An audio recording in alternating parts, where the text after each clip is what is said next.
Nasaan si Haring Hagorn? At ang kanyang mga mash? Wala sila rito, Hara. Sila ay umalis.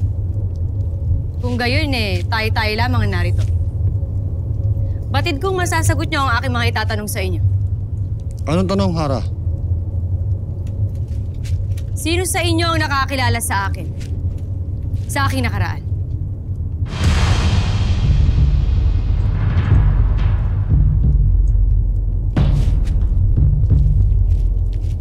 Kung gayon, masasagot mo ang aking mga tanong.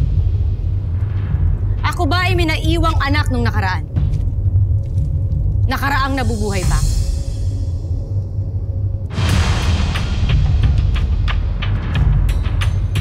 Bakit hindi niyo masagot ang aking katanungan?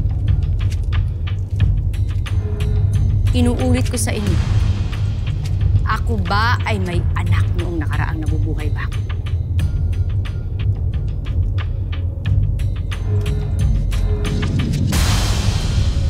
Hindi niyo talaga sasabihin sa akin ang katotohanan? Mga pasneras! Oo nga, mahal, Hara. Sagutin ko na. Sabihin ko na sa inyo ang totoo.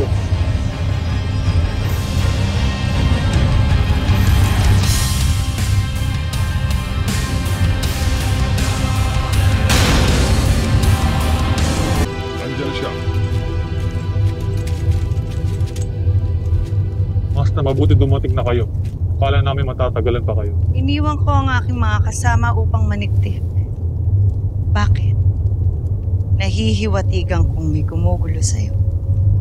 Reyna Minea, pilit kami tinatanong kung nagkaroon ba siya ng mga anak. At nagsinungaling ka sa kanya. Kinailangan namin gawin yun. Upang sa ganun ay di kami maparusahan ng ating Panginoon. Kaya't ikinailangan namin ang aming nalalaman. Tama lamang ang iyong ginawa, Kawan. Hindi dapat malaman ni Minea ang totoo. Lalo't kailangan pa natin siya laban sa mga diwata.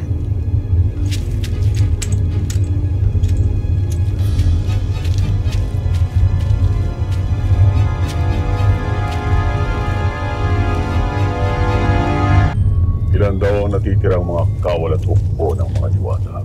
2 hukbo sa mga diwata. Kalahating hukbo naman sa mga sapiryan. Anong inyong pinag-uusapan? Tungkol sa mga hukbo ng diwata at kung paano natin sila lulusubin nang hindi nila namamalayan.